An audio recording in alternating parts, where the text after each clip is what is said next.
Hey, Carson, you excited? First time being on the pod? I'm assuming that your heart rate's through the roof. Yeah, no, this is super cool to see what you guys have been up to and to be a part of it. Plus, this does mark our first guest from South Africa. Yeah, yes, it does. And our most attractive.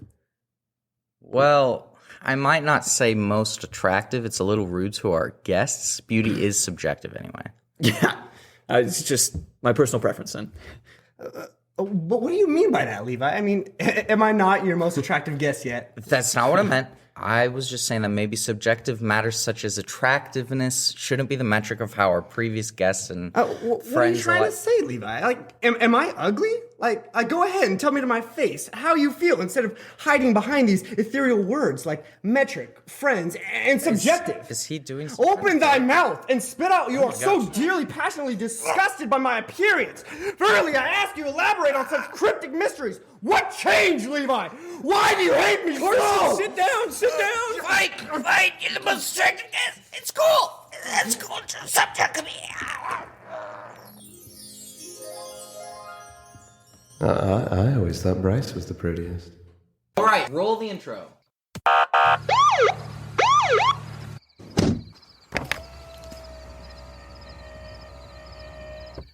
Evening, officer. Is something wrong? Don't worry, son. Routine traffic stop. We got reports of someone driving under the influence. You know anything about that? Oh, wouldn't it be me? I'm only under one influence. And what would that be? The influence of Jesus.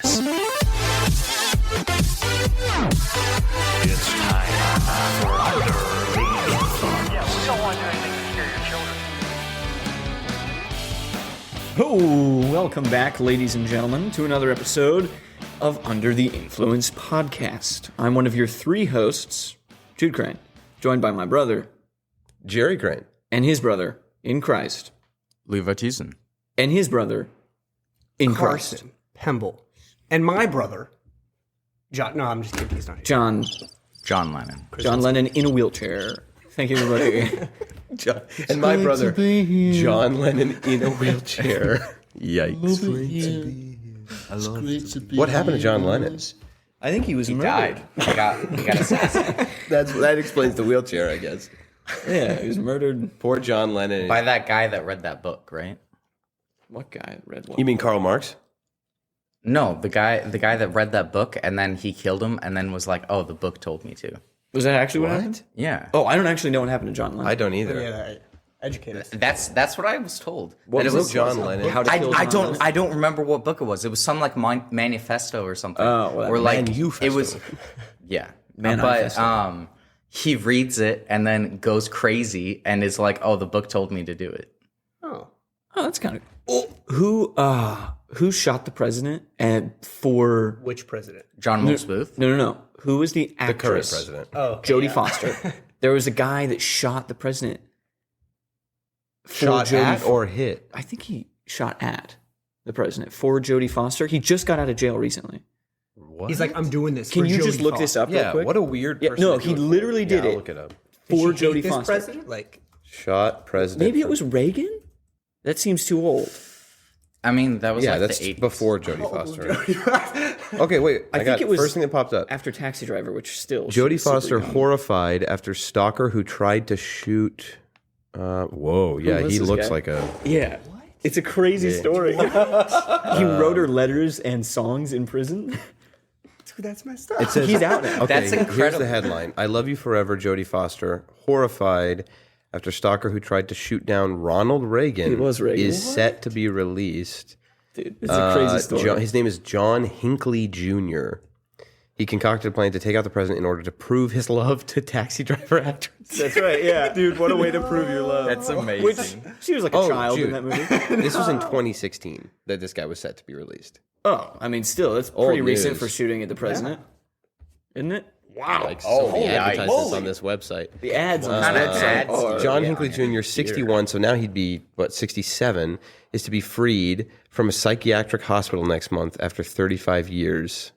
He tried to assassinate Reagan and 3 others in Washington, D.C. Oh, 3 others, just throw that in there.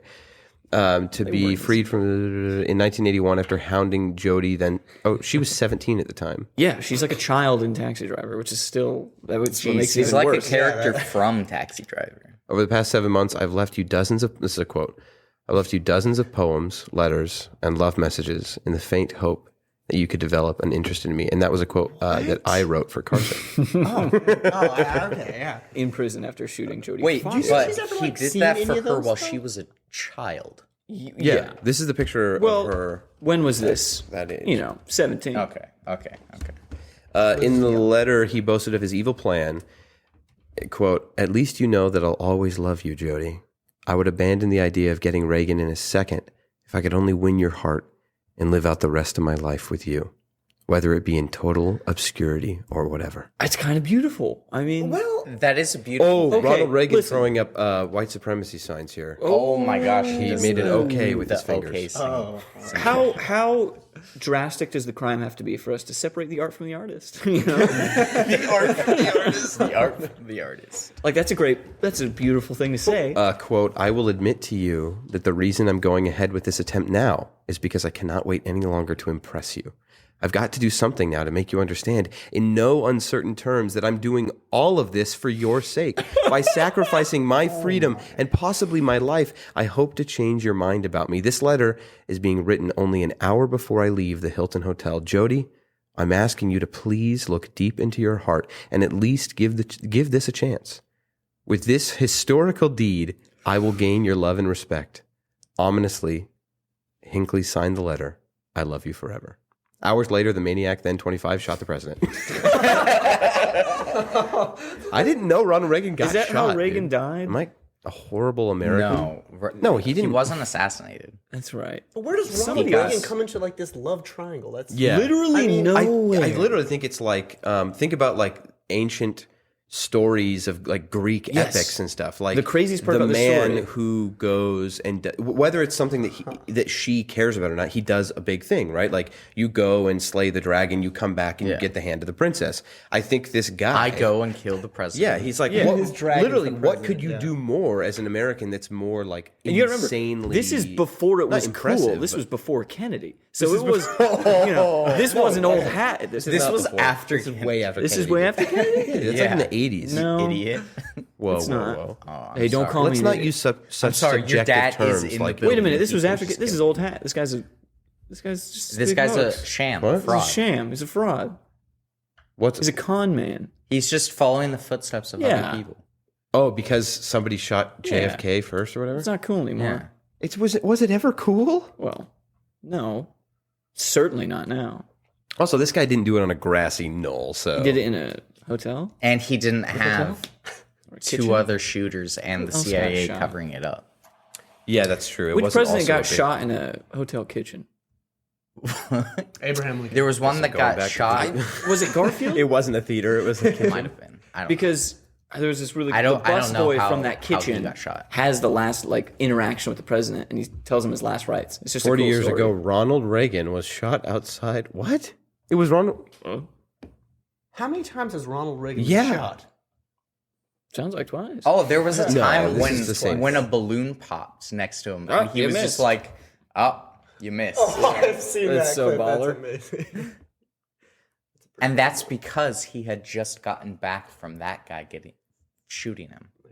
Didn't Yeah, I Teddy mean- Roosevelt get shot, but then it Yeah, his- Teddy Roosevelt got shot but finished his speech. Yeah, but Wait, he was What's shot funny- during the speech? Yeah, Yeah, He was and shot during the speech. Dude. He finished the speech. on the Boss. back of on a train car. it hit him. It hit something, and it didn't like go through or do as much damage as it Teddy should have. Roosevelt was shot in 1912. A speech may have saved his life. It takes more than a bullet to kill a bull moose.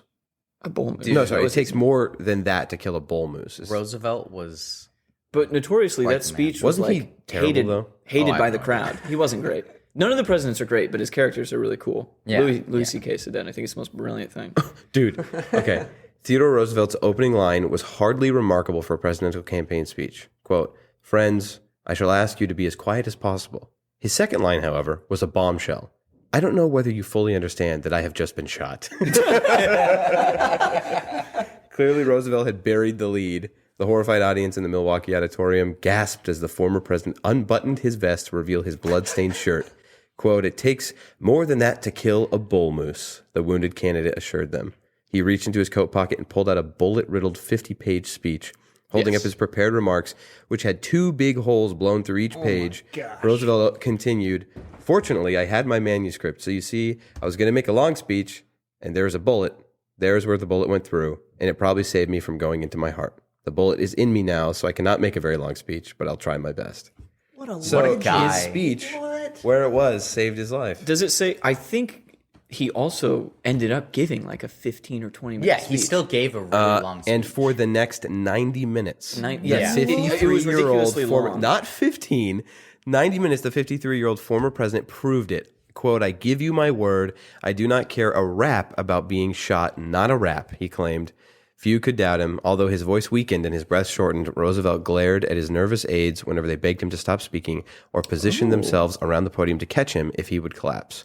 Only with the speech completed did he agree to visit the hospital. It's this speech that is such a Chad move, and everyone that was there basically notoriously hated it because he was terrible. He would just go on and on and on. He was super long-winded. People hated hearing speeches from him. And then there was this epic moment where he gets shot. He has this epic comeback, and then they're just like, an hour later, like, okay, hour and a is it half gonna later, end? Yeah. he's still going, just Dude. rambling on. Remember when presidents were cool, I guess? Yeah. That's awesome. Was it Yeah, I don't remember it, yeah. James Franco? Some guy, Madison. James Madison? The crystal flute? No, Hey, some guy. there's just nothing went into has business. sullied the memory of James Madison's crystal flute. What are you talking about? Yeah, that I can think of 100%. one thing. There was a guy that was one of the other presidents way early on that he was an abolitionist, hated slavery, and when he got married, his Weird father-in-law flex, but okay. loved slavery. He was like had the T-shirts, he had the hats, was super pro-slavery, and so as like a dowry, I believe it's called, as a gift, for the marriage, he gave a slave. So legally, this guy had like a slave. That's and so all The he guy was who hated slavery gave us like? the guy who loved slavery, the father-in-law, gifted the bride and the husband a slave. So they had to like keep him. And what a different he just time. bought a business, gave it to him, went into business with him, failed, started another one that ended up succeeding. It was just a cool, like, he just gave a lot to, basically just worked the rest of his life to Which give president did you say that was? I can't remember who it was. Because I'm pretty sure I remember who that was. After Lincoln, Yeah, it's definitely after Lincoln. I don't remember. There's a ton of different That was Bill presidential Clinton. facts. I hate slavery. This is my friend. This is We're my business friend. partners. Yeah. Monica. Well, I'm glad our opening to this conversation was just all about presidents getting shot. I get some more presidents facts. I love the presidents. Go for it. Who's on the 20 bill? Who's that? I don't Jackson. know. You know, I think the it's Jackson? Horrible guy. I've heard that. Yeah, really, really bad guy. That's I guess your I fact? can't actually. I should abandon that story. I should find a different one because that's just a story about how horrible Andrew Jackson was. He's kind of a weird looking dude. Yeah. I mean, this is a painting, but He's definitely a child of incest. oh, that's unfortunate. Yeah. It's Well, first who cousin isn't, though, right? so it's not as yeah, bad. who isn't? It's bad. Adam and Eve. They're children. back Of then. incest? Huh? No, they're children. Ah, that's right. Ooh, I hate thinking. I hate it. Every I don't time like thinking about remember it that. either, but every now and then the thought pops in my head, and I'm like, Yikes. early It was civilization. different. They didn't have belly buttons, so it was cool. Yeah, but their kids did. Thou shalt not incest unless you don't have a belly button. That's a verse. Yeah. In your Bible, Yeah. The Jude the Book of Mormon. The book of Jude wrote the book of Mormon. Yeah. Might as well have. What's his name? Joseph Smith or something? Yosef. I think it's It's one Osama of bin like the Laden. most bland names ever. Joseph Mormons? Smith? Well, sorry to anybody out there with the name Joseph Smith. Levi just totally. No, it's just like it's like No, it is. John Doe. Yeah. Yeah, it's pretty bland. What was the angel's name? Charcuterie or something? Charcuterie, I bring to you I bring you these some texts cheeses. and some glasses. cheeses and crackers and meat. Yeah, I don't remember. Dude, for whatever reason, my knowledge on the history of Joseph Smith is failing me right now. Joseph Smith used to build wells as a trick, as a con. And I was gonna say then- he was a con man, wasn't he? yeah, huge. Dude, con it's man. so funny to me that the entirety of like a cult, is based off of, well, it makes sense, but like is based off of, A charismatic con man. yeah. And they all are like, well, no, You don't don't understand. He saw the light, which I'm all about, like, testimonies of, you've got people that did drugs or whatever, and they come to Jesus.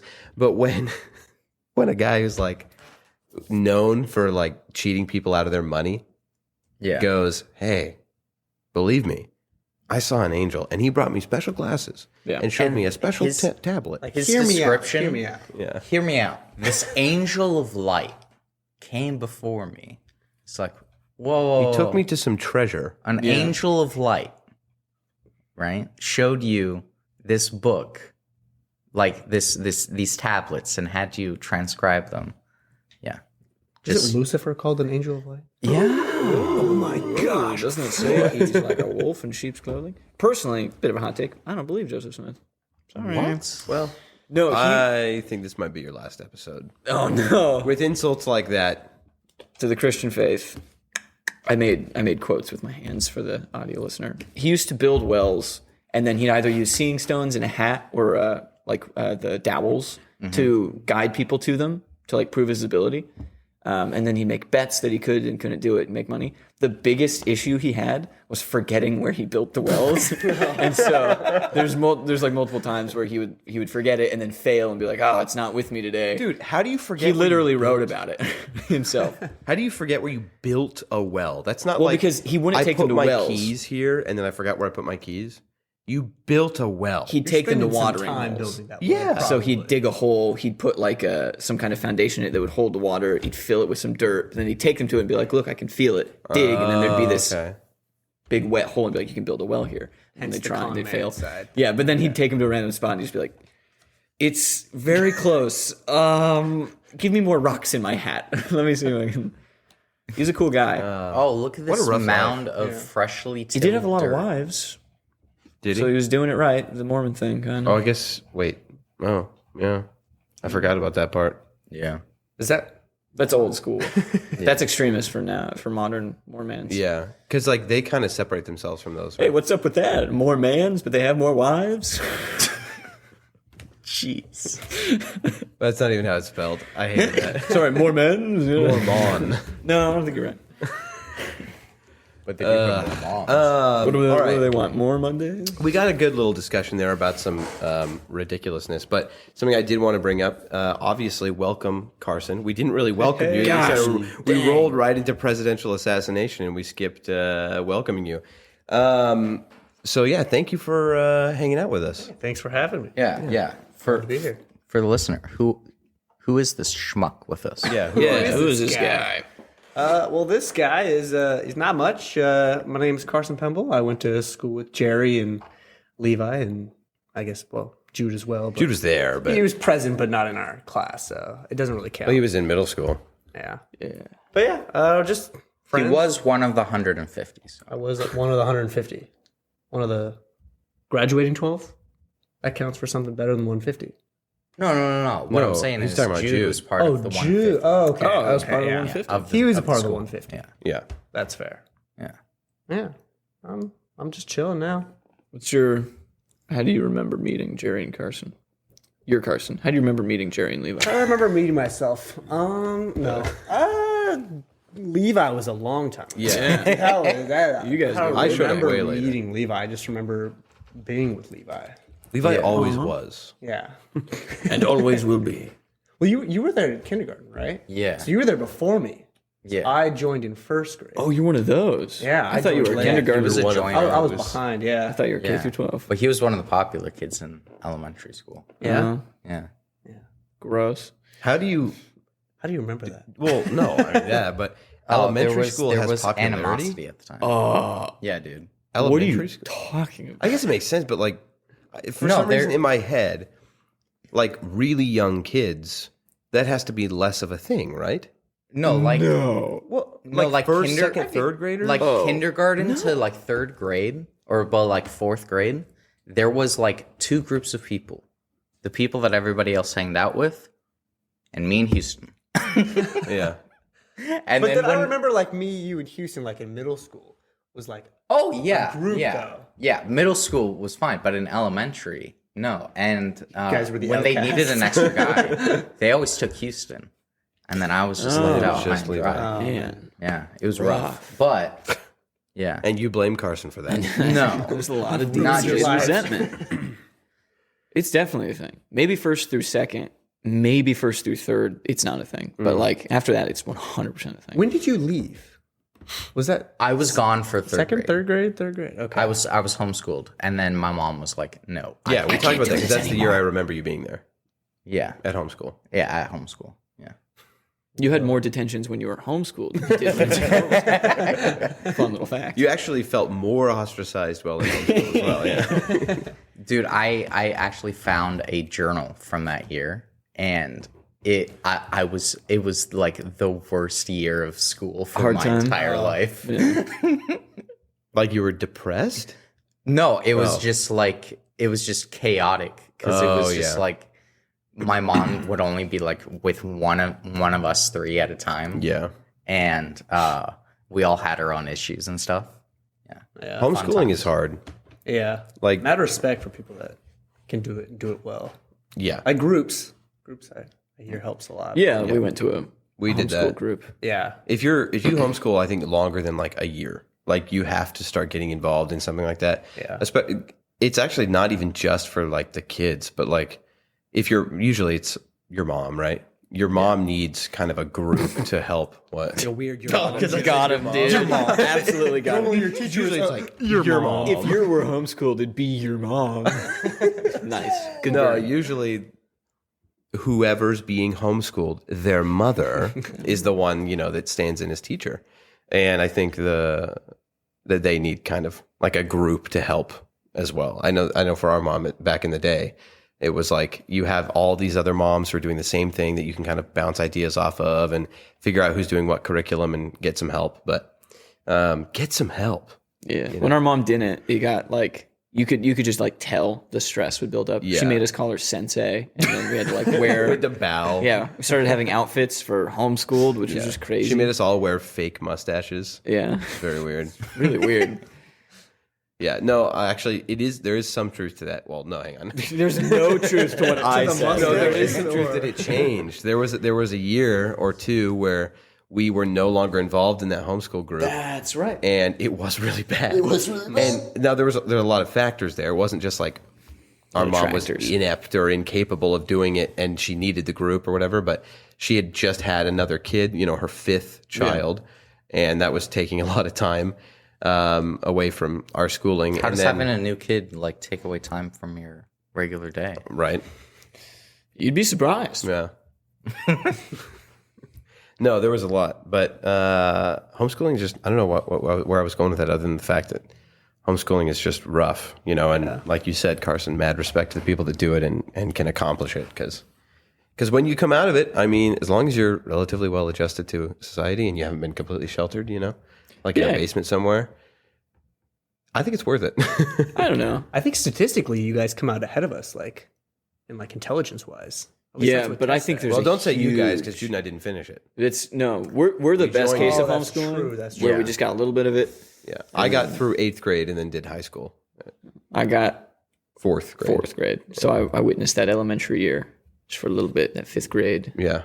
I was technically homeschooled like in kindergarten and preschool, so that counts for something. Yeah, it does. Yeah. Boost to my intelligence there. Why did I went to grab To- my hat because I thought I had a Yeah. hat on. That's the most ridiculous thing I've ever done. Like you did like a little. So I'm so used to this like ritual, I guess, which is I stretch like my arms to my back and then I grab my hat and readjust it when I'm at work. And I literally just went to grab my hat, nothing there. It was like a dance move. Yeah. You know what? Maybe that'll show up at somebody's wedding. I think we did an episode on homeschooling. Yeah, we we did did. an episode We did on do an Christian episode talking schooling about and Yeah, homeschooling. came I up. still pretty firmly strand that like Strand. Death Strand. I still pretty firmly Death Stranding that homeschool is really, really hard, and you should probably just find a school. I think it's better for the kid. I think that's a lazy approach. You're lazy. No, Well, it's not a no, lazy I mean- approach. It's probably a safe approach because it's hard. It's probably better to send your kid to school. and I think more often it's just better for the child. Like it's really, really hard to actually do homeschool in a way where you're still getting social interaction, like in some form of co-op, and still like maintaining a rigid schooling structure. And I just think it's better for the kid to grow up in a class of kids. Like 5th grade was wild because I just didn't think things worked that way. I had even had experience with a co-op, but I was still like socially awkward, and which I was also just like 11, but there's just the way the world worked was not how I thought it was. And so that first year was really, really difficult. Yeah. You needed that Lord of the Flies year. Yeah, I had to brainwash my class to get them to like me. Yeah. I had to subvert their intentions and control them, manipulate them. Mm-hmm. Yeah. And kids need to learn to do that younger. And I was really stunted by only learning manipulation at 5th grade. So. Yikes. Yeah. I will say, for the longest time, I would have wholeheartedly agreed with you, and if not, been more passionate about what you're saying. But in like the last year, my mind on homeschooling has changed a lot. I think because we've both completely 180'd. Yeah, for a long time I was very jaded about homeschooling. Because once I went to Willamette Valley Christian School and loved it, and I realized what I was missing. I started being like, man, I will never homeschool my children. Like I was mad at my parents and was like, what you did to us, I can't believe you did that. I can't believe you didn't send us to. But I've grown up a little bit, and obviously they weren't doing something to us. They were sacrificing a lot, and they had to sacrifice a lot to send us to a school. They were doing a lot for us. It wasn't like they were doing something and then went, we can't do this anymore, and fell back on school. Like they had to sacrifice a lot to send us to a private Christian school. But I think that's also like a big comparison. I mean, like if you're saying like comparing homeschooling to like, going to a private school, or homeschooling compared to like going to a public school, that's also pretty. That's true. Because in that, like a public school, I would homeschool a million years over than send my child to I was public school. Kind of going to say is like, you have to some balance in there. You have to look at what your options are too. Mm-hmm. Like if your options are homeschooling, especially now more than ever, homeschooling and the public school system, you cannot. I mean, I should not use such sweeping statements because some people do not have the option. Yeah. But if you have the option, I cannot imagine a world where public schooling is better for your child than homeschool. I mean, just dude. Yeah. the way that the public school system is right now. And it's basically, I mean, to get loosely political, I guess, but it is basically, let's get loose. Be political. It is what was that? Probably a disposable dish. Yeah. There's somebody working downstairs. We record this at a factory, a metalworking factory, actually. Yeah. Well, a sweatshop in Berlin. South Africa. No, we record this where we play D&D, which is in the loft over our shop for our business. So there's somebody washing dishes downstairs. Abandon that really fast. No, all I was saying was, I don't remember really. Yeah. Oh no, our public school system. Public school Why it's so bad? Like it's like training kids. It's basically just training kids to be sinners. That's it. And kids don't need help doing that. So it's the like, natural hey, way of life. Yeah. If you're a Christian and you have a situation where your child needs to be going to school and you're going to send them somewhere for 8 hours of the day, sending them to something that is entirely corrupted and run by the world is probably not a good idea. But I mean, it's a harsh thing to say because a lot of parents don't have the option or have the luxury of being able to do anything different. And I in no way intend to vilify them. My heart goes out to them, but yeah. Yeah. I mean, I remember like someone in college saying that like you are the average of your 5 closest friends. And so it's like exactly who you are around is going to contribute to who you become, whether you like it or not. Yeah. And so it's just like, you might as well surround yourself with people that, do the things that you want to do and believe the same things that you want to believe. But yeah. And not just like that kind of thing, but like even the actual academic side of it is really poor. Oh man, like the standards get lower and lower. Like everyone was illiterate. Like, well, not everyone, but like there was such a high population of illiterate people at the college that I was attending. Yeah. Yeah. I remember that was we've talked about this before on the podcast. Shocking. Yeah. But so like if you do have to send your kid to public school, probably try and like spend time that you can. You have to. Yeah. We've talked about this, right? Yeah, like if if you're a parent of a kid going to public school, like you have to what you know they're not getting at school, and what you know they're actively getting like the opposite of, you have to kind of undo, right? Mm-hmm. I don't want to skip over the literacy thing because that's huge in college, but also like you went to a blind college, so it's not a huge. I mean, you can't use the statistic of your college. Yes. I did go to Oregon School for the Blind. Levi was their token seer. the token seer guide. He was reading. Like we had to meet a quota this year, so we brought in one guy that can see. You were. I was the diversity hire. No, something higher. Diversity hire. Yeah, you were a diversity hire. They're For being able to see. Yikes, man. Yikes, man. Well, how do we get here?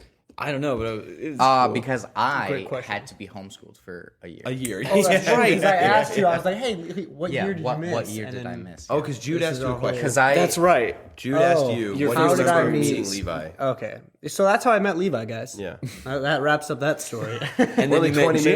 minutes. And Jerry, on to Jerry. Yeah. Jerry joined later. When you joined ninth I guess we grade. just You joined what Ninth grade. Ninth grade? Really? After I we always think it's graduated? way before that, just because Yeah. I feel like I don't know. I feel like My you class as connected well. into the class pretty well. Yeah, they'll always bring up stuff from fourth grade, and they're like, they're "Don't like, you "Oh, dude, remember that?" Yeah, it's like I remember because you've told me so many times, Yeah, but not because I was honestly, there. I definitely have that. probably- Yeah, Being that person in that situation regularly, when we were in high school, you guys would be like talking about some 8th grade thing or 7th grade thing, and nobody would bring to you know, or bring up the fact that I wasn't there, but you would be like, you know, patting me on the shoulder, like, dude, and then there was this. But like, it would get to the so I point. know. there were like things like from first grade that like I remember our senior year, we would like walk across everywhere and would be like remembering different things from all the years, and Jerry's just left out of it because he was only there to ninth I grade. just appreciate it. But Smile and in nod, like, first yeah. grade, who was it that did the blueberry? Oh, well, it was The blueberry? Katie's dad that came for Yeah, some event and he told us came- how to He did the blueberry. make blueberry pancakes Yeah. or something. Who was But it then I that got a did the spoon and a blueberry and it became a legend. Yeah. He launched a blueberry and it hit the ceiling and it stuck. Yeah, And it stuck good. It never moved and it never got.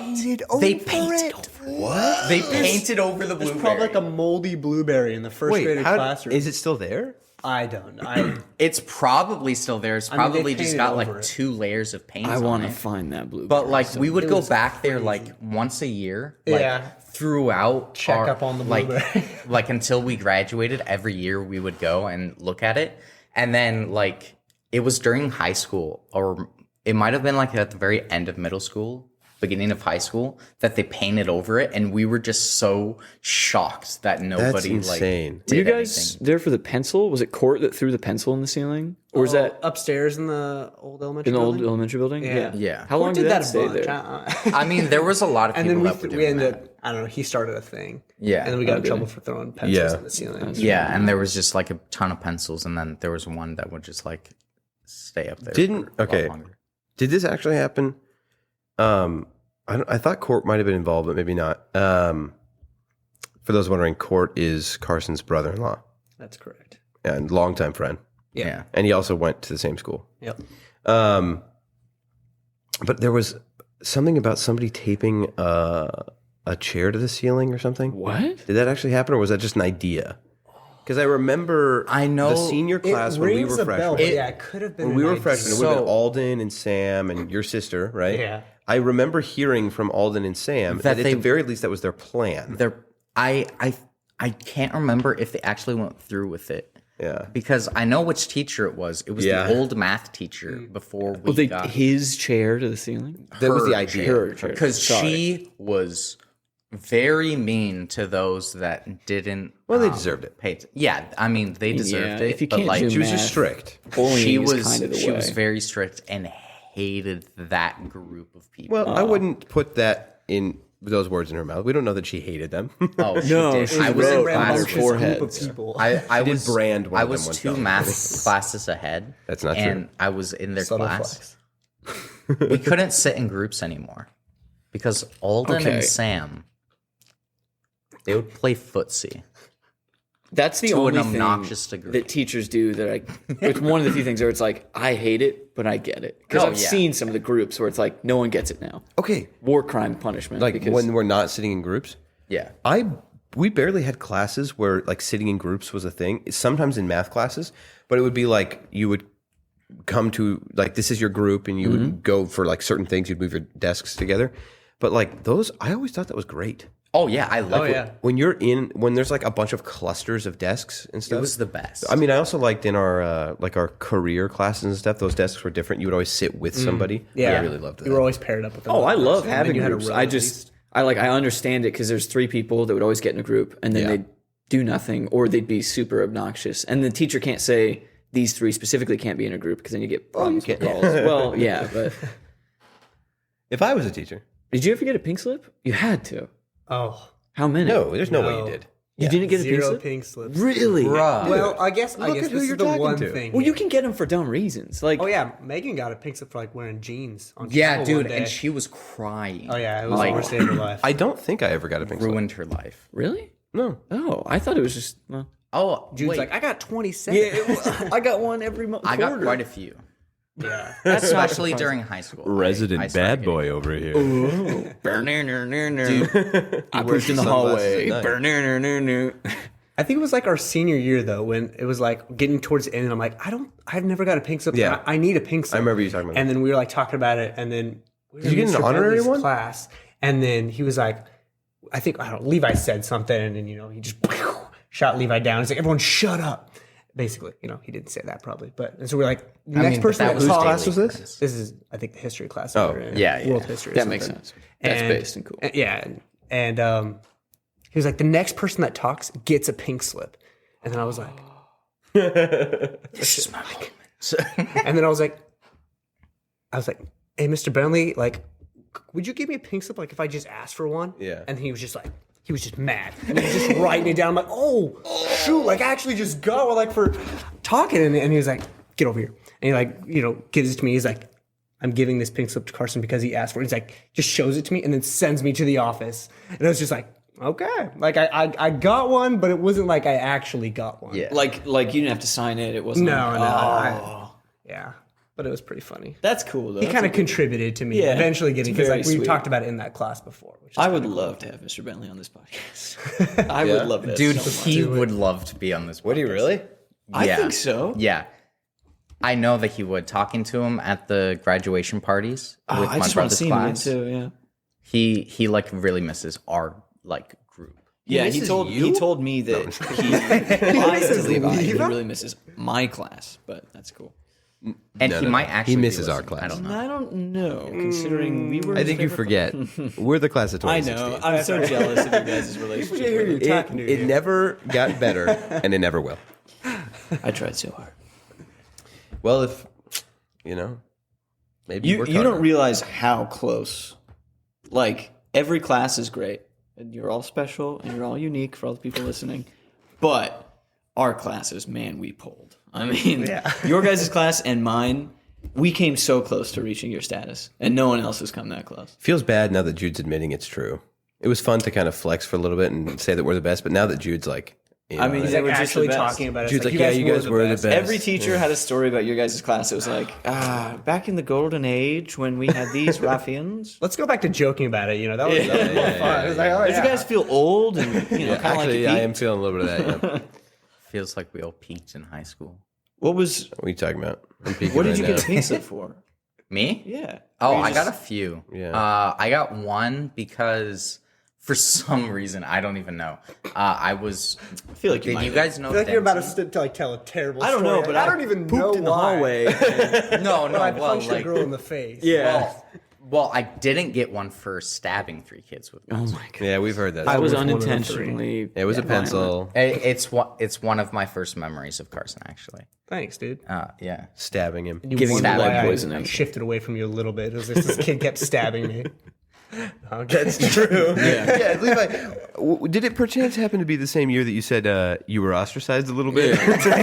No, that was it was retribution for all that. Oh, Yeah, it was a big thing. I'm not gonna get into yeah. it. When you went postal, Give us a fun one, not assaulting children one. Like he was a child at the time. he was a child at the time. Slightly better, you know. He Slightly didn't better. go back 2 years after he graduated and beat up a bunch of kids.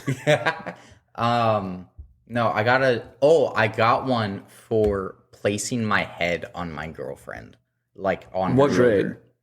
shoulder.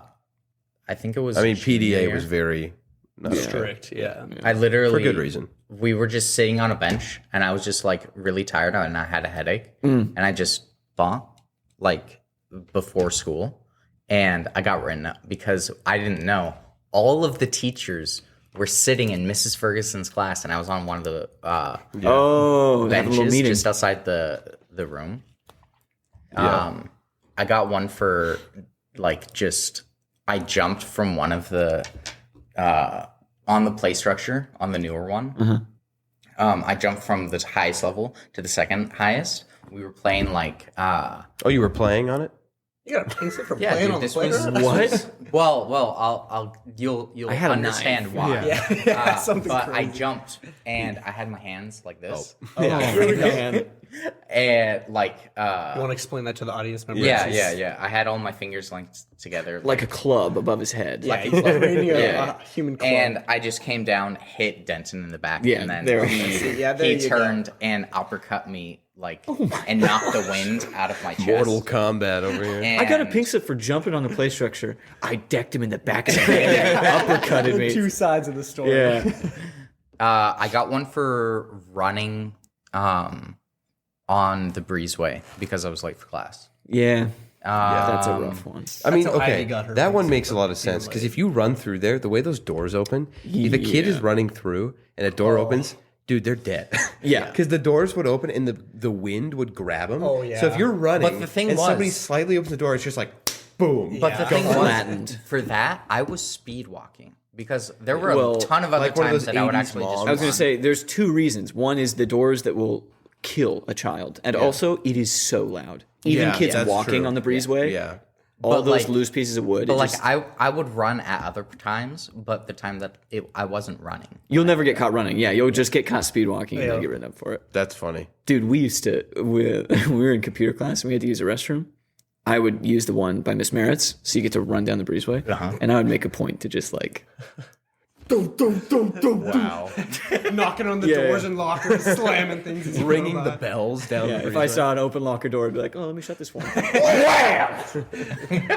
That's funny. That was so fun. Dude, We I'm also boring. got a lot of games banned. Oh, Like yeah, War. we did ruin it for a lot of people. Yeah, we got War and Dodgeball banned. Dude, we played dodgeball, but it was never the same. Because we had to use, there's only ever one ball we could use, and it was a little gator ball. So Oh, yeah. it's very disappointing. Dang. Those don't hurt. We played had, wall like- ball, where people had to line up on the wall.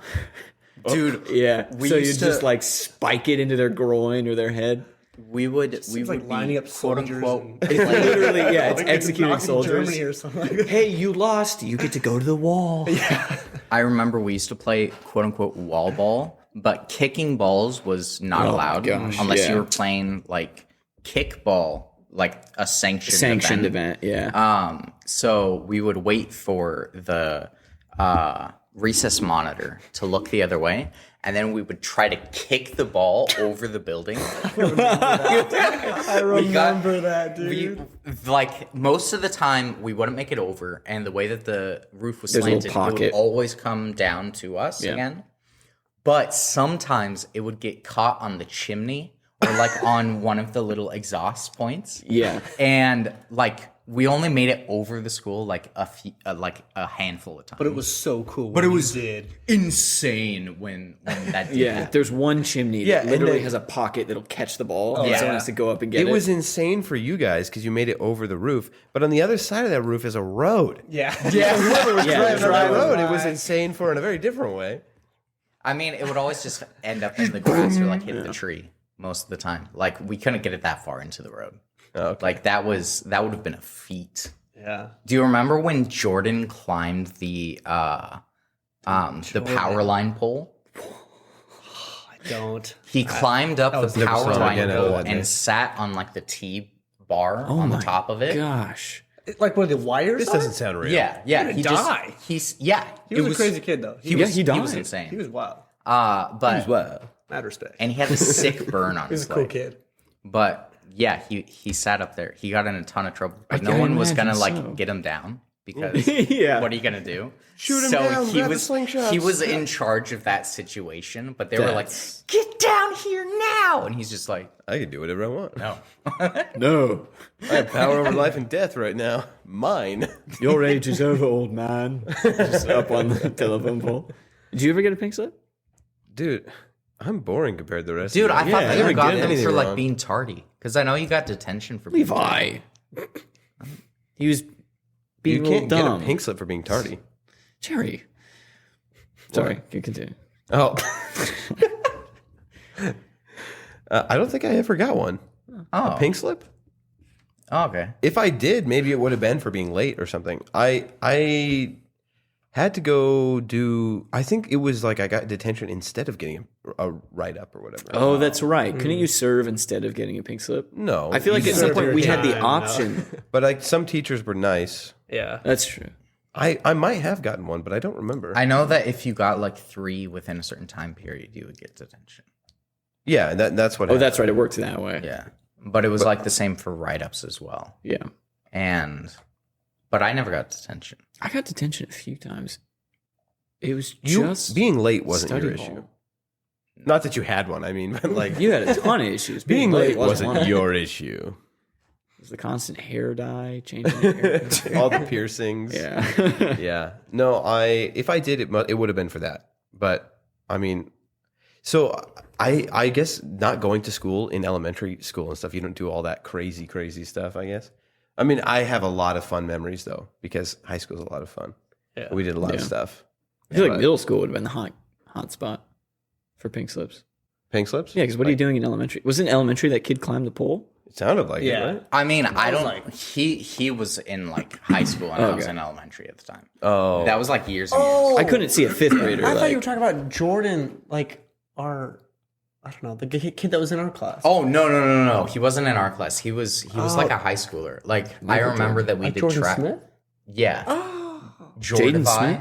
Jaden Smith. There was a joke because we would do track together, and There's I your suck at shout out, track. Jordan. And he was like ripped and stuff, and so we had this thought creation of Jordavai, all the muscles of him on the body of me, and then once he started You were an moving, elementary it would student? rip all of the skin because it was just ew. too much. A mental creation that we created at track in middle school. an abomination. The abomination. How, he was like this 6 foot ripped guy, but crammed into the 5'9". 5'9". Wow, you're giving me a lot. Yeah, no, and at this 5'4", time I I don't was know. like 4'10" or something. 4'10". Yeah. Just a 3'4". An absolute unit. Eunuch. Dude. 4'10", not even a buck, like just like 90 pounds. even a buck. Oh, that's what you meant by a buck. I was like, what, Yeah, I don't know what you meant by what are you buck. talking about? I'm not even a buck. Yeah. Yeah. Good times, man. Good times. Carson, Yeah. I've got a story for you. If you don't Story time with mind. Jerry. Well, first off, I have to ask you a question. Oh gosh. Do you have cameras in your house? What did you do? not quiet. now I'm very curious. No, we have one that faces outward, like towards our driveway. Oh, okay. Not How would you disable that camera? what other securities do you guys have within your house? Okay. So you don't have like I thought I would have imagined you had like an Alexa or something with like maybe a camera in your house. Oh yeah, I guess like we have a Oh, you couple do? Echoes and stuff that have cameras in our house. You ever check them? My lap. Do I ever check them?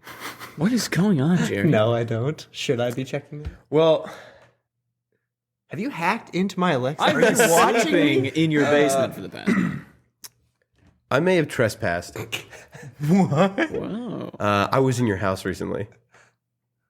Okay, when someone else was watching it. Yeah. Okay. What have you done to my house?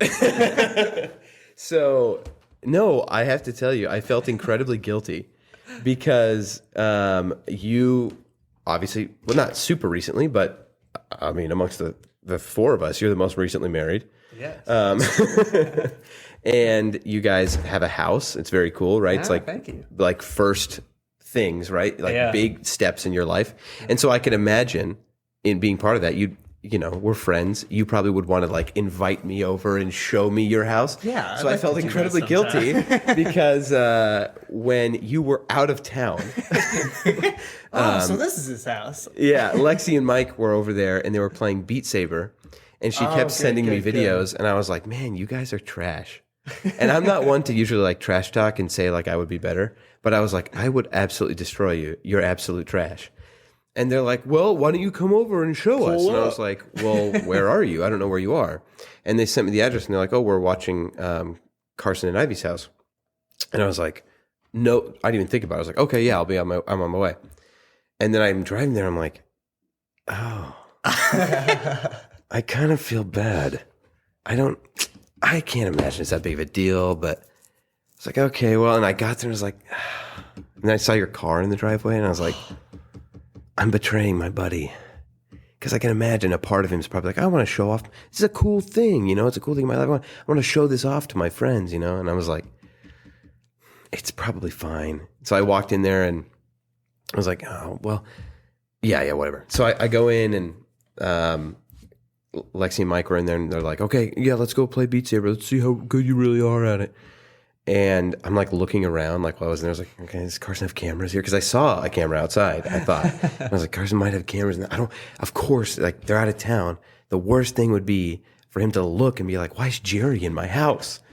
And I think that'd be the worst thing. Oh, no. In my head at this moment, I felt guilty. And so I was like, in thank that goodness moment. it's just an intruder. You know? Yeah, it's true. Thank goodness, this could be one of my closest friends seeing my house without me there. No, but then I saw like an Alexa or something, and I was like, I looked at it, and I was like, I feel like I'm looking into Carson's eyes right now because he could be looking through the camera. So I went upstairs, and I destroyed them at Beat Saber. Of course. Of course. I also destroyed your virtual house. Oh. You have a little virtual... Yeah. But it apparently reset, so... Heartbreak. But I had a lot of fun. Virtual house? So you're no longer invited to the Halloween party. You're not allowed to be over. No, in like the VR, Hey, I've never the been to your VR house. setup thing. There was like a house. She was like, wait, I haven't been to your house when you were there. Oh, Did you go to? Levi, I have just you been to robbed my it. house? Well, I don't swear. actually think You guys have all like, No, I so have the a funny party thing at is- my house every time that I'm. The funny thing about it is we're playing Beat Saber, and you know you work up kind of a sweat sometimes, I guess, whatever. You're like, you know, I need a drink of water, so I played a few songs, and I was like, man, which I love Beat Saber. It's so much fun. It's a great game. I'm like, man, I'm really thirsty. I had a bottle of water. I was like, I'm gonna go refill my water downstairs. Before I had been downstairs with Lexi. I almost said Mexian like with Lexi. Mexican light, that's something there. With Lexi and Mike, we were all downstairs, so I wasn't really thinking about it too much. But when I went downstairs by myself, it's totally quiet. And I look over and I see that camera again, and I'm like, I just decided in my head, I was like, Carson's just looking at me right now. Like, it's 100% he's there. And so I looked at the camera when I was grabbing some water. I just went, Carson, I want you to know I'm really sorry. I betrayed you. And then I went back upstairs. So part of me wanted to believe that you were on the other side of it watching, just looking. I'm gonna go find that clip somehow. just crying your eyes out. Get out of my house! Why, Jerry? Why would you do this? Well, and there was a moment where I was like, I'm filling up my water bottle, and I look over, and I'm like, there's a camera on that thing. He could be watching. And then I heard like a chirp or something. Like something in the house like clicked or a bell or something like that. And I was like, oh. And that's why I was like, Carson, I know you're watching right now, and I'm sorry. But yeah, that's my little story about trespassing at your home. You're welcome. Cool. Yeah. And I'm sorry. Have I been to your house? Do we have dinner there, or was that your sister's house? I don't think so. Okay.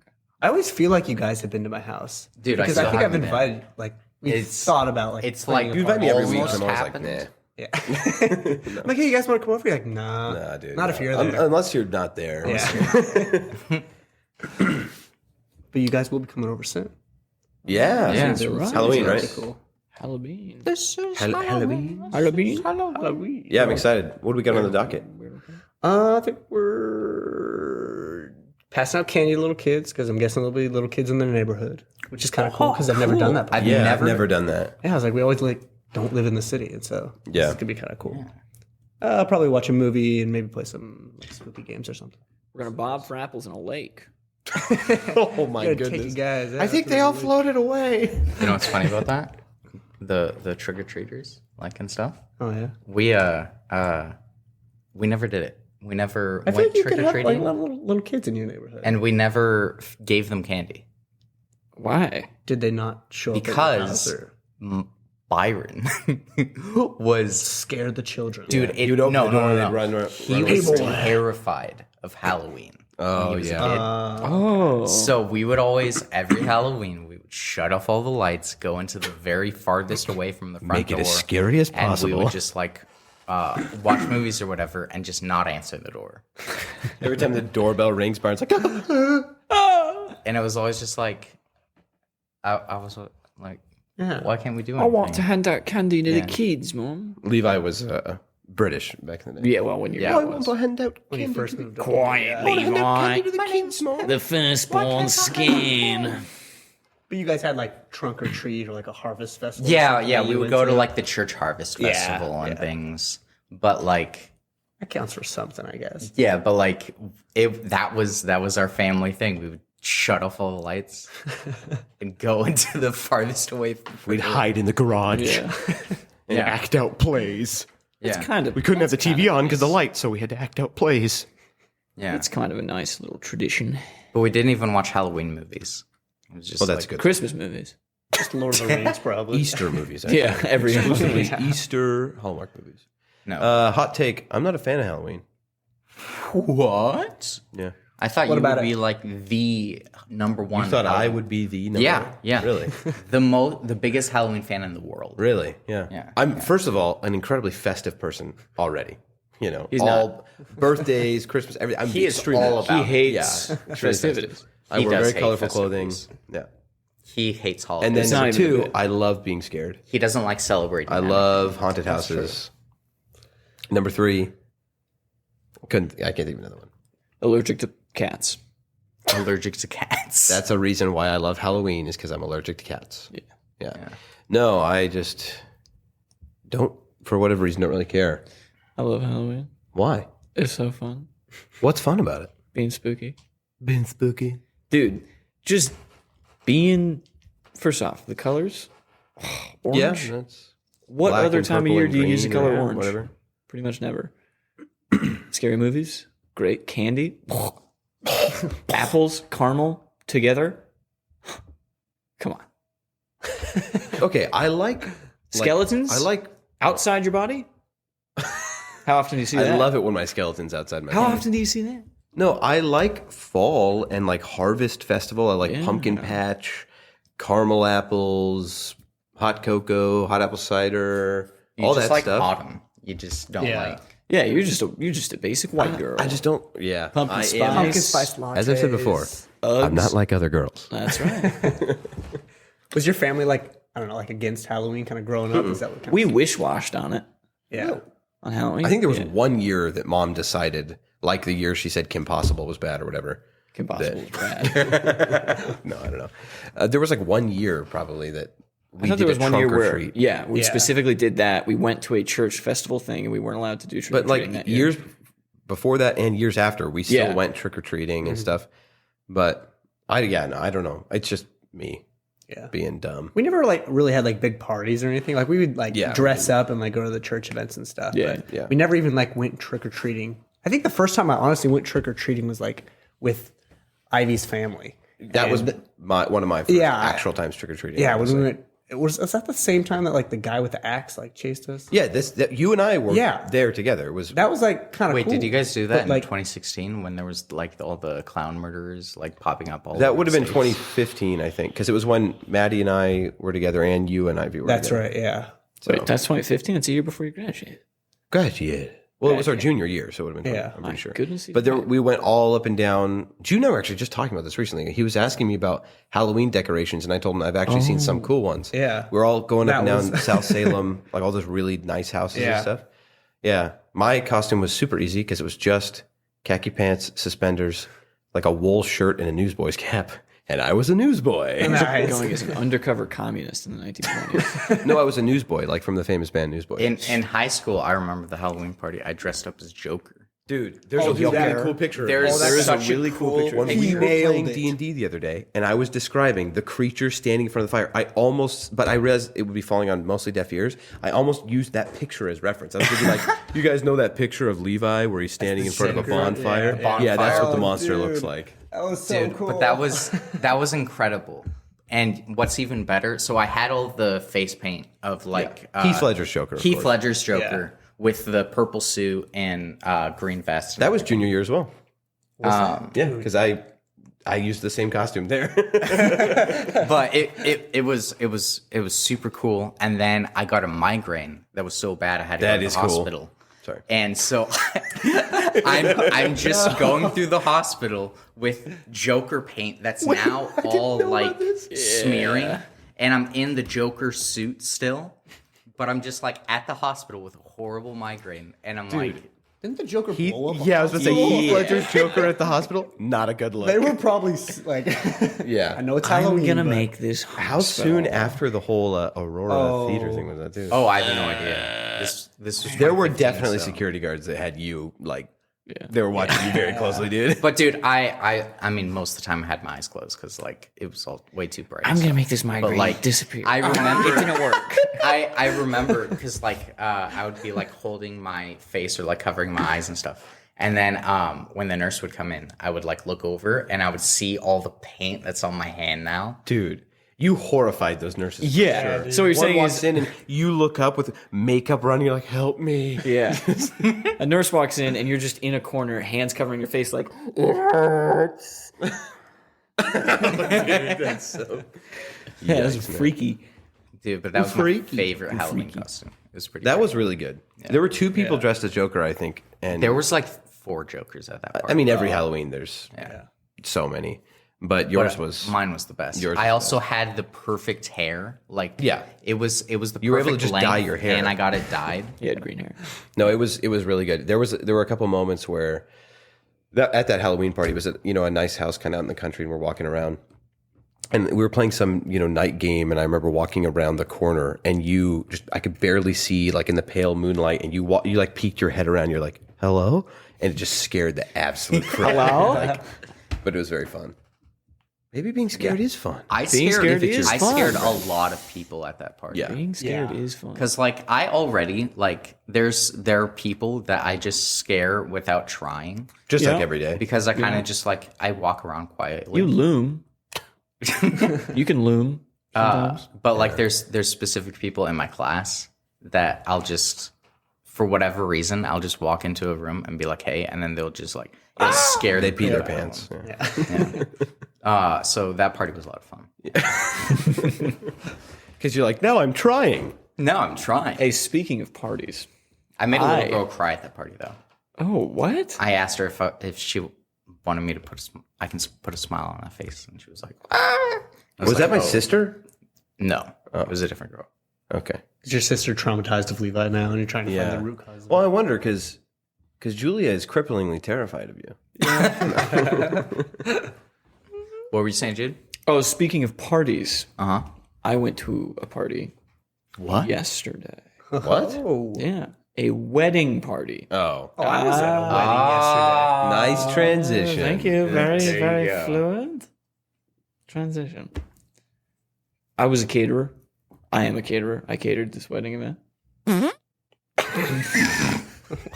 I don't know, man. It was a quiet part, so I figured I'd just put that sound effect in there. I had a semi-embarrassing, but like I got the good ending thing happen at the event. There's a security guard. It's at Mission Mill, and the people were second. super nice. Yeah. Is this an on route with Jude? No, Okay.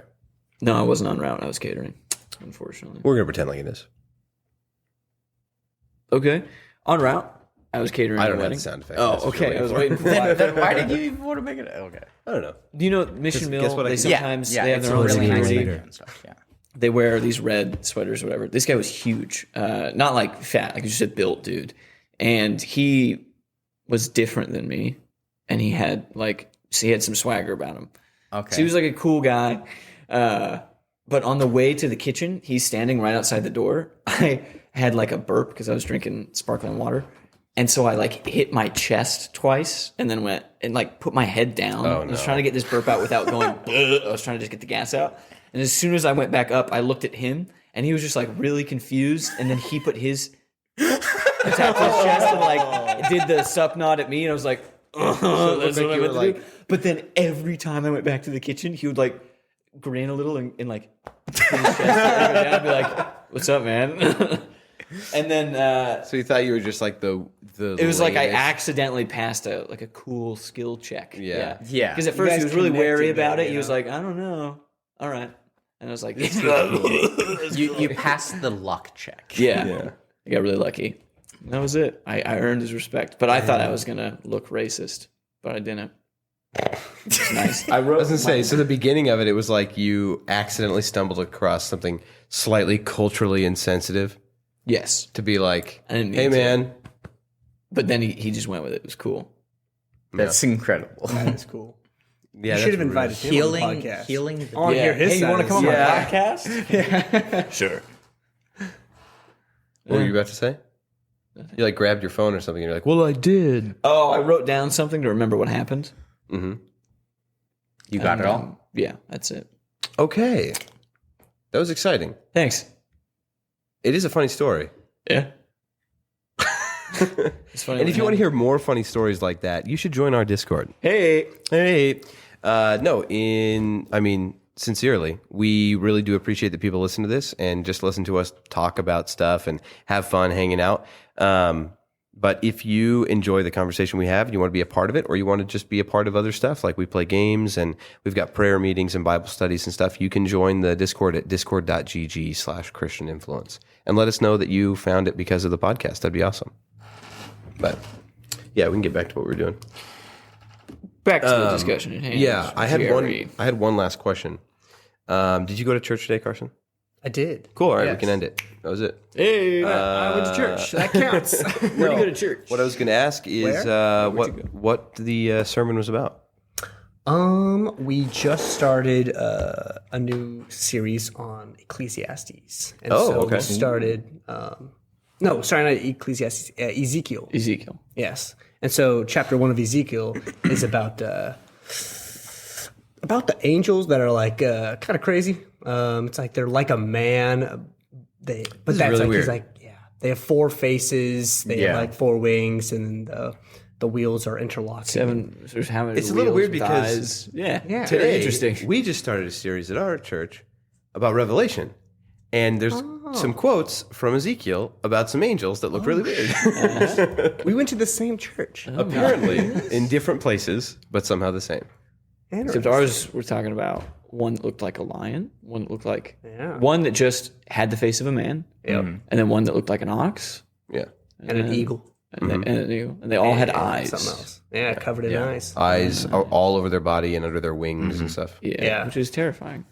I think I guess the sermon wasn't about the angels specifically. It was about like I think the glory of God. I think would probably be like this. I mean, what else are you going to talk about with the same stuff? Yeah.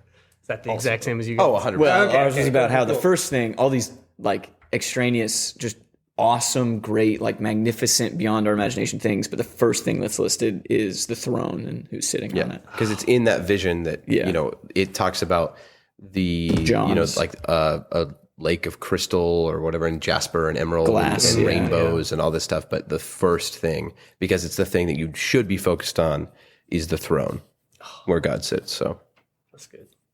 but that's Keep going. really What weird else? that, What else? yeah, that's just really weird that it's the same, that we basically have the same So I missed church this morning, but sinner. Get off the podcast. yeah, I guess I'll go home.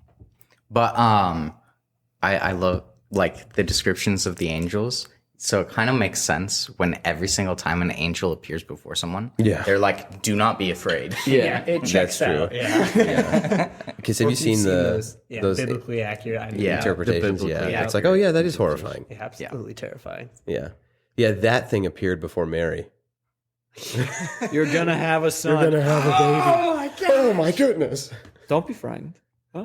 Do not be frightened. Okay. Don't be frightened, Mark. Don't be frightened. I'm an angel of the Lord. And But I think it does make a little bit more sense that like it is something a little outrageous. Like I mean, if it was something, I mean, it's like incomprehensible. yeah, Yeah, that is the degree. one of my kind of the whole point, really. favorite analogies of the Trinity, and it's not theologically, it's like faulty because it's not a perfect Most, representation. if not all, Yeah. analogies to try and explain the Trinity are right. Yes, but we exist on like a 2-dimensional plane. And then if you took a cube, which is 3-dimensional, and the corner of it where those 3 surfaces meet, if you slid that through the 2-dimensional plane, you would see these 3 faces. Like if you were looking at it flatly, and it would look like a triangle with 3 things, but it's 3 completely different planes, but it looks like the same triangle piece. And it was just a good analogy. And I like how that. angels, who are these beings that are to some extent supernatural, or what we consider natural, like seeing them would be more than just, most likely, like just this guy in a white robe showing up. Like just our minds trying to understand what we're seeing. It's like seeing a tesseract in 3D instead of Yeah, you can't quite. yeah. I think it's very, very cool. It's like that thing you tried to explain to me that one time about that story about seeing a color that doesn't exist or something, right? And Yes. your brain trying to, isn't it like a Lovecraft story? There's a H.P. Lovecraft, The Color Out of Space. Yeah. It lands in this guy's backyard, this llama or elk farmer or whatever. It's a llama or alpaca farmer. I can't remember. But it's a color. It's an important distinction I need you to remember. Yeah, I think it's llamas. It doesn't matter. But there's a bad movie about it with Nick Cage, and it's just a waste of your time. But There's no bad Nick Cage movie. Sorry, Excuse there's you. a movie about it with Nick Cage. It's not a waste of your time. But they see this color, and then anytime they're not looking at it, it's like if you can't reimagine it, so you're just craving like looking at it again because your mind can't recreate it. So they all go crazy, and also it's an alien at the same time. But spoiler alert. You know what's funny? Huh? Lexi would be like immune to that because she can't imagine anything in her That's mind right. anyway. So she Oh, would are you have, like so like anxiety. people who are super not visual yeah, and thinking?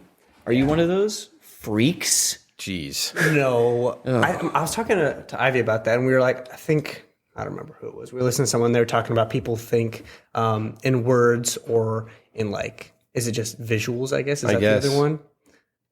But Must yeah, I don't know. I feel like I'm definitely like a dialogue person. Like I think, I don't know, in words, I guess. I don't, like Ivy's great at like thinking about something and being like, when she closes her eyes and I tell her to think about something, she's very like, oh, okay, I see this. It's clear and everything. And for me, when I'm like, okay, think about, a room full of people wearing different costumes. Like I can kind of like picture it, but it's like very blurry. I don't make out like any I'm the same way. specific costume. And then everything else in my brain is just like words. I'm like either like having a conversation with myself when I'm thinking or I don't know. I'm 100% Not a visual, dialogue. yeah. Interesting. But I can force myself to imagine, like if somebody Yeah, says if imagine someone a pink gives me elephant, enough I can details, imagine yeah. a pink elephant. Yeah. But it's when we've talked to Lexi about it, she's like, I can't see it. Yeah, like our guy in the chair, if like you try to like imagine a star, the best he can get is just like, if he's really trying to visualize it, the best he can describe is just like, oh, it's just kind of a blurry light. And then some people are like, well, my star's got legs and eyes and I can see it and it's like moving around, it's an animated character. But it's just wild. Yeah. The guy in the And chair then is Lex- zero, like, Yeah, and Lexi's just blank. what? Like when Yeah. Okay. She's just really like, putting Lexi nothing down. going on. oh no, I just Entirely done. I find it incredibly like For those of you who don't visual even know who guys Lexi is, Lexi, if you've listened to our D&D podcast, you're familiar with her. But we haven't had her on this show yet. Maybe we will at some point. That would be super fun. Well, Yeah. she's a girl.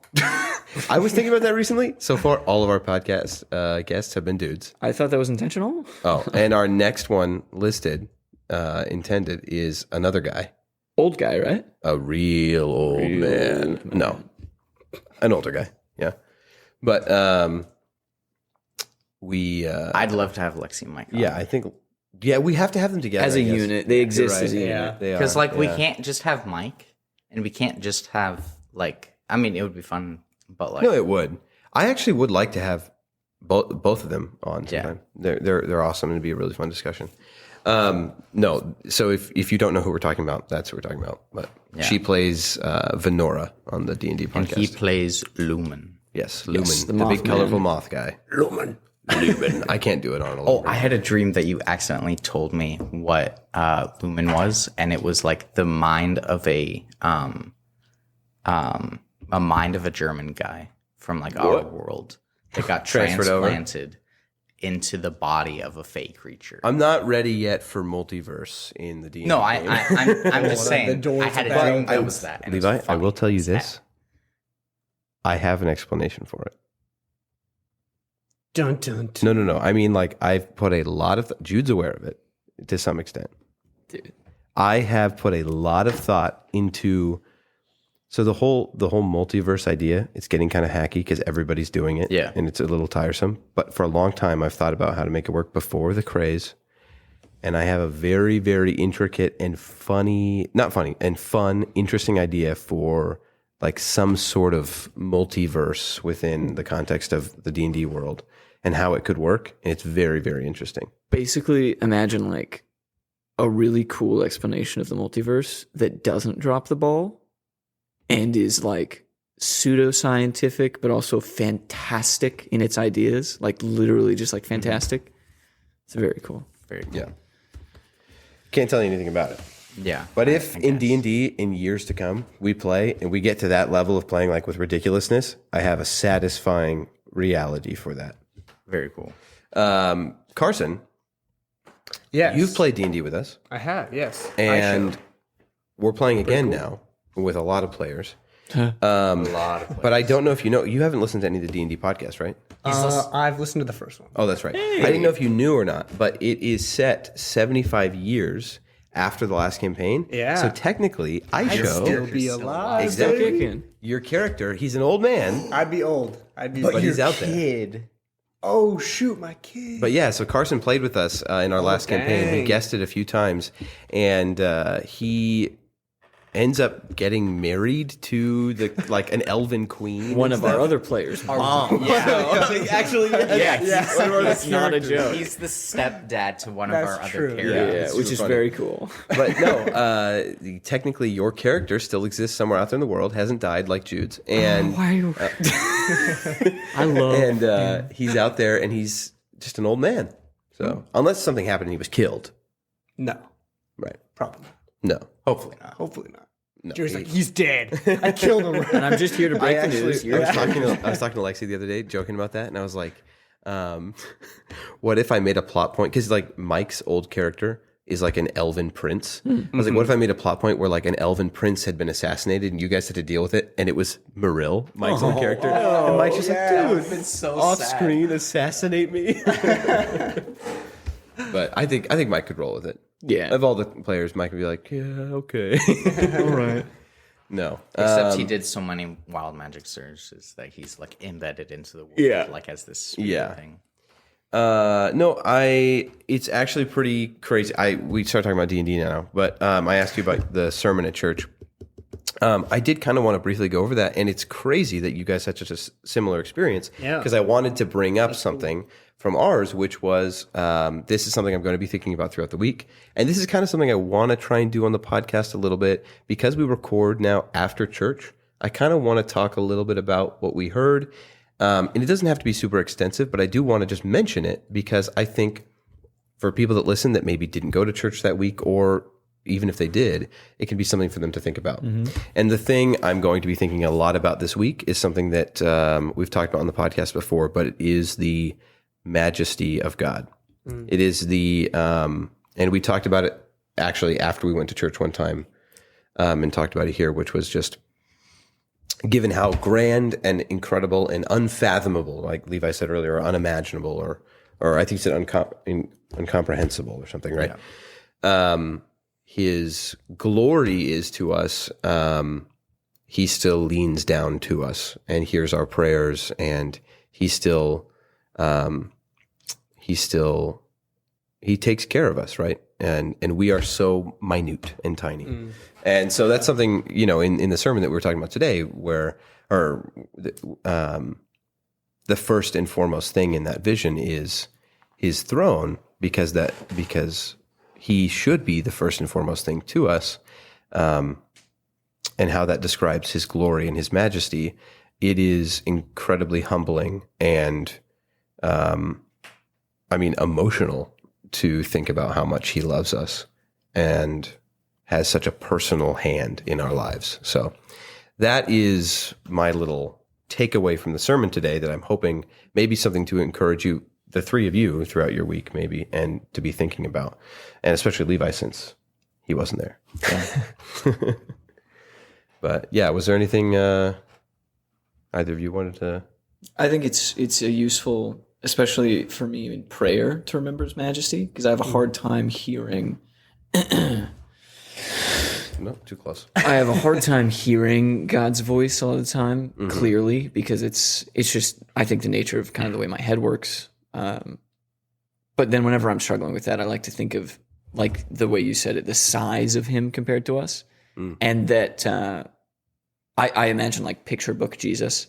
He's got the white robe and red, not Obi-Wan Kenobi Jesus, white Aryan guy, but just storybook Jesus. Yeah, and that there's like this tassel on the end of, or a few on the end of his like red sachet thing. And that not a sachet, but that one thread of one of those tassels is just coming down, and like it's this giant cord to me, and that I can just like touch that, and that's enough. And it just feels, again, it's an analogy that maybe theologically doesn't stand very well. But it's a beautiful depiction. No, but it just, and it feels like it, and it's like a ritual that I have to really solidify in my mind before I imagine like grabbing onto it. Because then the moment I do, there's always this sense of like awe behind me, like this massive thing behind me, and I'm just holding onto this piece of it, and I know that it's protecting me. And then if at the very least, it always is comforting and lets me know that it's like, at least He's hearing my message, even though I might not be able to fully hear Him. Yeah. But I love thinking of that when I pray, because it gets me out of a rut usually. Yeah, I have a much less cool illustration like of. Well, you're a dialogue person, as you said. So. That's true. Yeah, That's true, that I'm makes more visual. sense. But I mean, I think also picking back off of like, the whole idea of like His glory and His majesty being like uncomprehensible, or like, just we would never truly grasp it. I think that was kind of, where the pastor like in my church was kind of going more towards, and it was, I don't know, along the lines of, like His glory is just so like overpowering, like we would never truly understand it. And so that's why he talked about some of those angels, how like we just can't really wrap our minds around it. And for visuals, like I've always kind of thought about like the grace of God and the glory of God always has been like kind of water in my mind. I think it started back in middle school or high school. Miss Keith was doing a chapel, and she like never did chapels, but she was like doing one, and she talked about like our lives were like a cup, basically. Yeah, and I remember this. You remember this? Yeah, dude.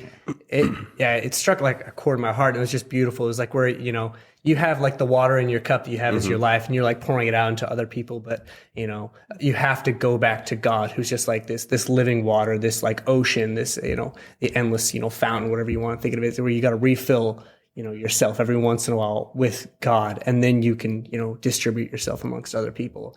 And like that was kind of like in my mind for a long time. And obviously it still is now, but today in church they were kind of talking about people being like a water bottle, basically like the same thing, and God's just the ocean. And it's like you're trying to fit this ocean into just a water bottle in our mind that we could truly understand and grasp and get a hold of. And that's something that I don't think we'll ever be able to do.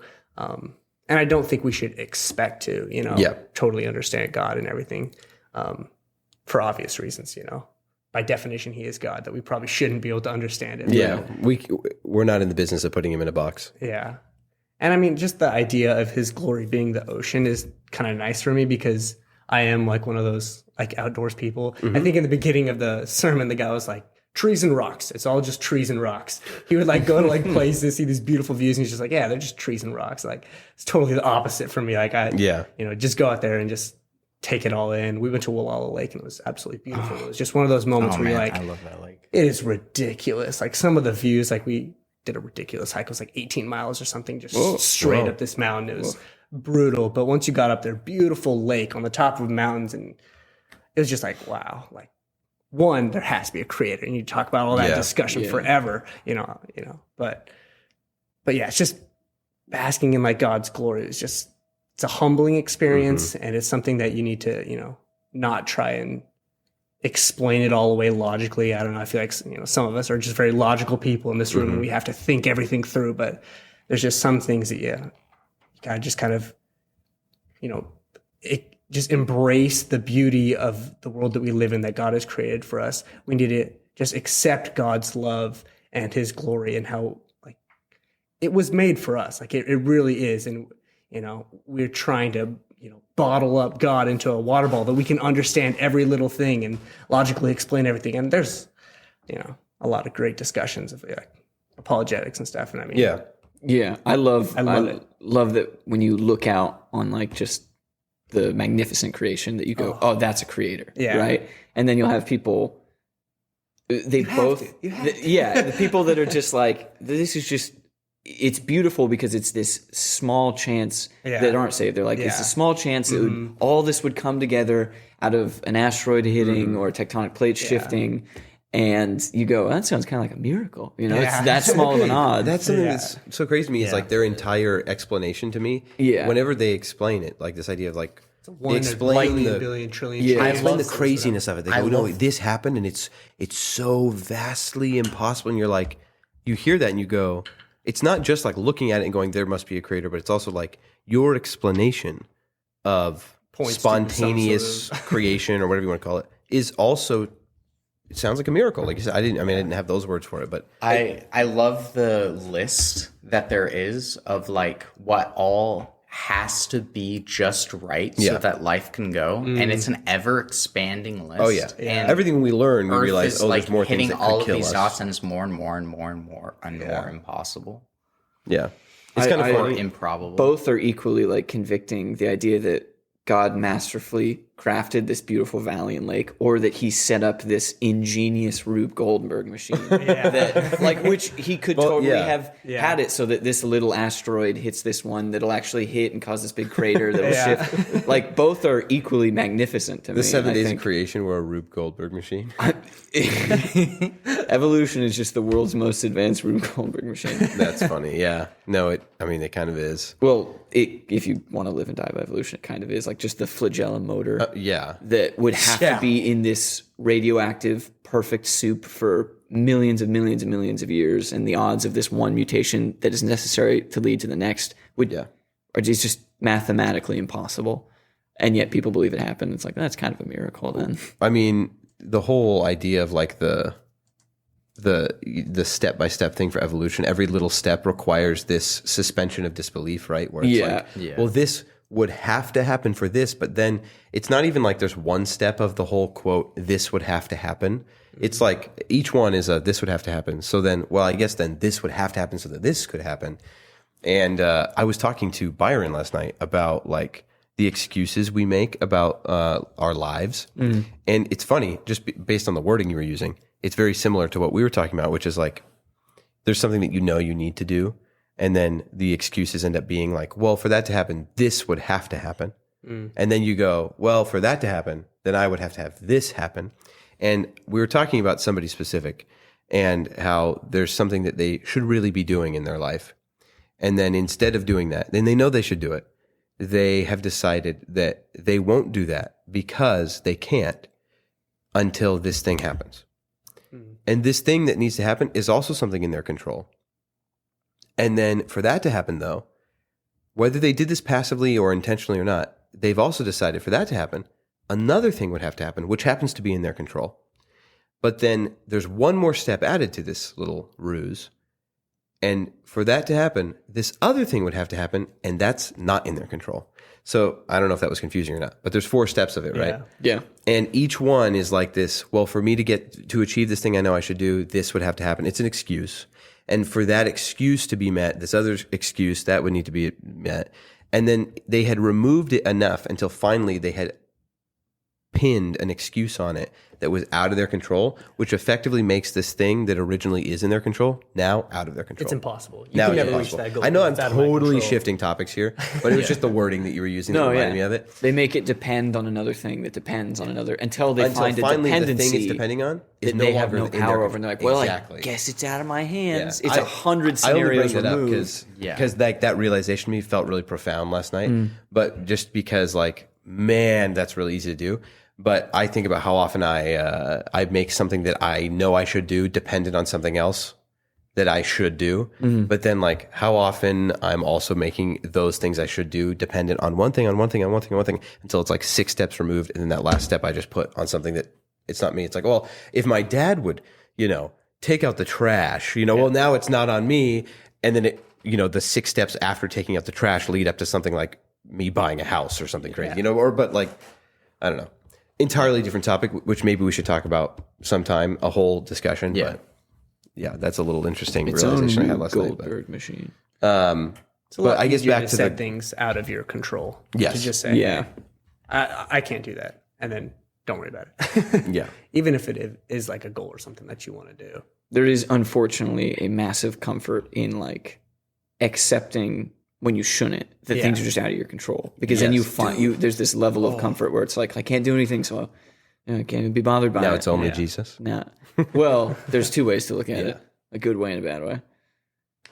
No, but my part of my thing about that too was that it doesn't surprise me at all, based on my realization last night of how easy it is for humanity to do this, create all these steps of, for this to happen, this must, and then completely taking the onus of responsibility off ourselves. Yeah. It doesn't at all surprise me that humanity's response to creation, when they try and explain it away, is that system. Yeah. Is a system of, for this to happen, this must, for this to happen, this must. And but they like completely remove the responsibility of it on who deserves the credit. And they also like, because there's the whole thing with knowledge that like 1% of all things, and that you don't know about another 1% of all things, but then there's the other 98% that you don't know. And so it's like when humanity's like, well, in order for this to happen, there's only one thing that this is the way that it had to have happened for everything. Yeah. But it's like, I mean, God's like working on like, he's playing 11D chess while we're on the 2D playing field. I mean, I don't know who said it, but it's like, I don't have enough faith to be an atheist. And I think I've heard that. Yeah. Yeah. That's like, sounds like Jordan Peterson or something, but it's very possible. I said that. Oh yeah. It was Jude. That's right. Yeah. Jude said that one time. My book. But yeah, kind of in the same realm as like, my cousin Luke gave me a book called Think Again. And it was this really interesting book, and it was pretty cool. But it had that graph, it was like a circle of things that you know. And then outside that circle was like things that you know that you don't know. And then it's just like the rest of it was like, Because like for everything else. For every answer that we get by like looking into like some big question about like the universe or something, whenever we get an answer, then we realize, oh, these are 3 other questions that I can add on to that. Yeah. And then when you answer one of those, oh, here's another 3 things. Yeah.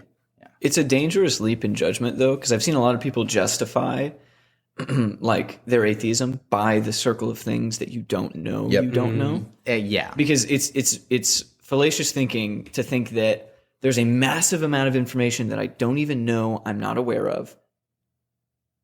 And so that is then evidence for something contrary to what I do have evidence for. Yeah. It's hard to explain just in words, but like the idea of thinking that because I don't know so much that there must be something there. That it's safer to assume that like nothing is special, kind of.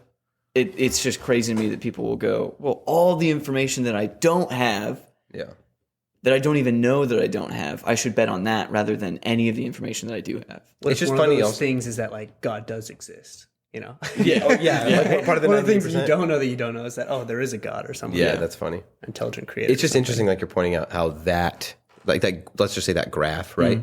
How that graph has profound impact or profound like implication, but in 2 ways, it's like for us we see it as encouragement for our belief, but it's funny how it has like that same kind of thing for them, but it's. To us, it seems irrational that it should, but it's just funny how, like, if you were saying if you put it in front of an atheist, they might look at it, or Jude was saying, and go, like, "Oh yeah, this substantiates my belief system." Yeah, it's when just in the lens actuality, that you we're view looking at it, going, through, "No, it doesn't. No, it substantiates ours." But yeah, it's just interesting things to discuss. Yeah. God the is older I get, the more I realize that I don't know. Yeah. Yeah. Yeah. You know? As you learn more things, you realize I actually don't know. Oh, quite literally. Basically, yeah. What is getting older if not learning more things and then realizing that you know less than you thought you did You've learned more by to virtue know of less. learning more. For everything you learn, there's 10 things you learn you don't. Exactly. Yeah. But That's the very nice weird. thing is that I feel like the older I get, the more I also realize that other people don't know. Yeah. That Or- other people yeah. are also stupid. Yeah. Well said. Yeah. We're getting older, and I hope that we're getting wiser. You guys are. Correct. Yeah, Jude's getting younger. It's very Jude weird. is getting young. Jude has Benjamin Button Stopped disease. at 20. Stopped at 20. You look like it. Thank you. You're welcome.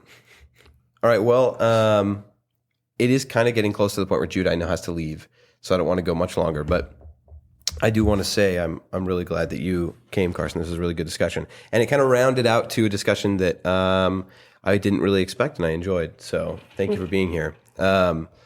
Is there anything else that we want to kind of package up right here at the end for, I guess, for each other, based on what we talked about, or for the people listening, or do we think that we did a good job so far and we can move on?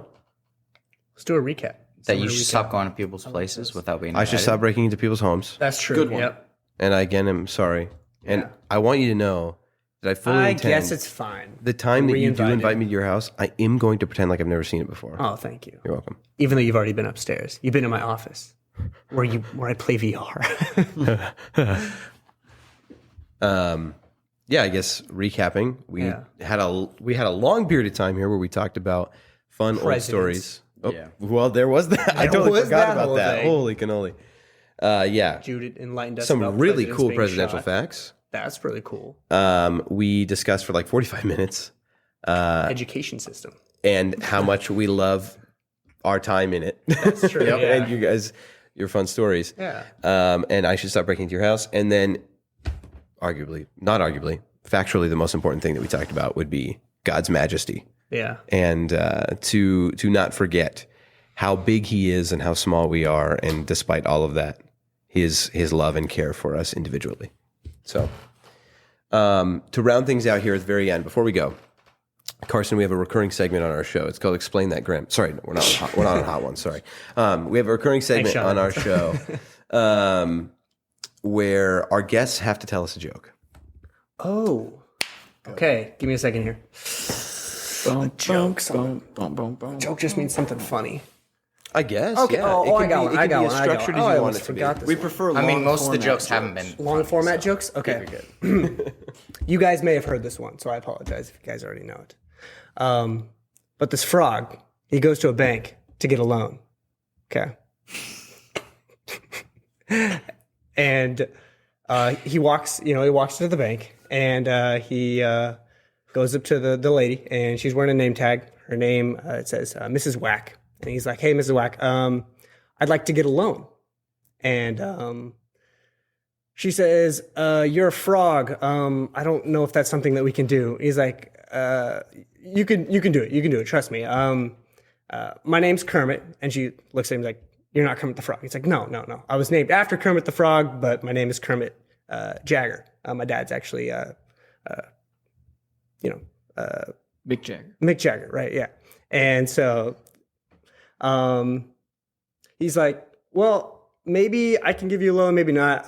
Or she says that, and I'm butchering this. This is terrible. But keep like, going. well, okay. So this frog wants a loan, but like he needs to have like some collateral or something. And so the frog's like, "Okay, well, I do have that." And so he like reaches into like this little sack like Levi has, and pulls out this little pink elephant. And she's like, "Oh, okay. I guess I'll go talk to the bank manager. See if that's something we can work with." And so she takes this little pink elephant to the manager. And she's like, "We got a frog in there. He's asking for a loan." And he just has this little thing like, "What is this?" And he looks at it and he's like, "Oh, okay. Yep. It's a knick-knack, paddywhack. Give the frog a loan. His old man's a Rolling Stone." That's brilliant. Who told that? Oh man, that's terrible. He's one of my favorite comedians. Horrible way to go. It's a good one. All right. Well, You know that's a Norm Macdonald joke, right? Yeah, it is. Yeah. I had to cut some out there. Yeah. But, Yeah. for the podcast, but Dude, it sucks that he's dead. Like, I wish I could have. I wish I just could have been alive, like when he was really, really, really Yeah. getting it off. Yeah. Or especially, it's A just phenomenal comedian, talented. and arguably a Christian towards the end of his life. From what certainly I've heard. seemed like it. Certainly seemed like I think it. he was proclaiming. He as a was Christian. like there were a ton of interviews with him where he kind of tamed out a little bit, and people had asked him, and he's like, why? And he's just like, well, I found God, and He saved me. It's like very cool, dude. I'd like to think that we'll meet him someday. That'd be cool. Yeah. But thank you guys for listening. It was super fun, huh? I keep trying to end this. Sorry, I'm passionate about it. How he died? Yeah, it's just sad. I guess I don't want to end the podcast on a bummer, but Yeah. No, you can tell him real quick if you want. like it wasn't just like cancer. Yeah. Because there was like 3 months after he died, his son did an interview, which I didn't even know he had a son. With I don't know, I didn't read the actual magazine. I think it was like interview with 60 him. minutes or something. 60 minutes. Yeah. He had, like, his son knew he had cancer, obviously, and he had been going in for chemo, and he had just switched hospitals to go to a new hospital, like for a new chemo plan or something. And instead of giving him what is mixed in normally with the chemo bag, because it's like a saline solution and then they have something in it, they put him in a guillotine. And they accidentally chopped off his head. Which is just super sad. Like, Isn't that such a Norm Macdonald joke? Jude made that up. That's perfect. That's terrible. so I just had to squeeze it in there. Yeah, I didn't realize what you were doing. I was trying I did a really good know. job. Like I was like, keep a straight face. Add to it, be sad. And then I started to smile, so I just went. I turned around and I looked at the wall and filled my mouth with water. And then I was like, oh, this is a bad idea because if I laugh, I'm going to spit water everywhere. It's so good. All right, now, thank you everybody for listening. We love you very much. It's been an awesome time having Carson here. We hope to have him back in the future. And we will see you very soon. Roll the outro. I end the program by saying, you've made this day a special day by just your being you. There's no person in the whole world like you, and I like you just the way you are.